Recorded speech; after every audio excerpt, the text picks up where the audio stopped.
Dia 69, 2 Samuel, capítulo 6 ao capítulo 9.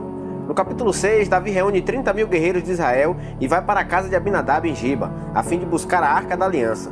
Colocam ela numa carroça nova, Uzai e Aiô iam adiante da arca. Davi e todo Israel ia se alegrando com todo tipo de instrumento. Chegando à eira de Nacon, os bois deixam a arca pender. Então, Uzai coloca a mão para segurar a arca, mas o Senhor o feriu por imprudência e ele morreu junto à arca. Davi ficou contrariado porque o Senhor fulminou Uzai. Davi fica com medo do Senhor e se pergunta: como poderei trazer a arca? Então ele desiste e a arca fica na casa de Obed-edom de Gate, e ficou naquele lugar por 3 meses, e o Senhor abençoou ele e toda a sua família. Davi fica sabendo disto e foi com grande festa buscar a arca para trazer à casa de Davi. Então os que carregavam a arca davam 6 passos e sacrificavam um boi e um novilho gordo. Davi, vestido com o colete sacerdotal, foi dançando com todas as suas forças perante o Senhor, enquanto a arca ia sendo levada ao som de gritos de alegria e trombetas.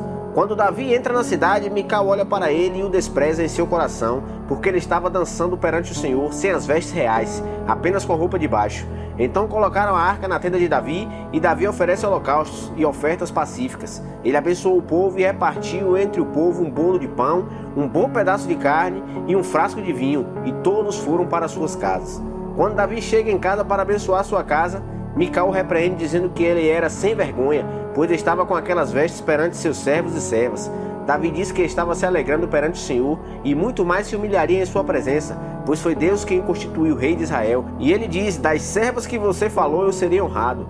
Mical não teve filhos até o dia da sua morte. No capítulo 7, Davi estava agora em paz, seus inimigos lhe deram descanso. Então Davi tem o desejo de edificar uma casa para o Senhor. O profeta Natã vai falar com Davi que Deus não habita em casas.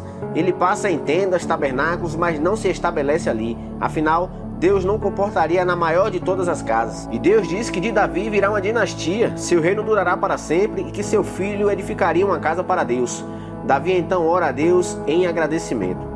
No capítulo 8, este capítulo mostra as vitórias de Davi e como o Senhor foi com ele. Ele derrota os filisteus, moabitas, arameus, e contra o rei Hadadezer, Davi se aposta de 1000 carros de guerra, 7.000 cavaleiros e 20.000 soldados de infantaria.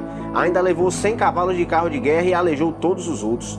Os arameus tentaram ajudar o rei Hadadezer, então Davi matou 20.000 deles. Davi também levou os escudos de ouro dos oficiais de Hadadezer e grande quantidade de bronze. Tou, rei de Amate, quando viu a vitória de Davi contra Hadadezer, envia seu filho Jorão para saudar Davi e lhe deu grande quantidade de ouro, prata e bronze.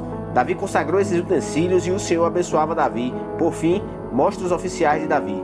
No capítulo 9, Davi quer saber se existe algum descendente de Saul para que ele seja bondoso por causa da lealdade de Jonatas. Então, Ziba respondeu que existia um que era aleijado, e Davi mandou buscá-lo, de Lodebar. Quando Mefibosete chega, Davi diz para ele não ter medo, pois, por causa da lealdade de Jonatas, ele irá devolver as terras que pertencem a ele, e Mefibosete comerá à sua mesa. Então Mefibosete foi morar em Jerusalém, pois passou a comer sempre na mesa do rei. Se você gostou desse capítulo, curta, comente, compartilhe com todos os seus amigos e familiares. Que Deus te abençoe e até a próxima.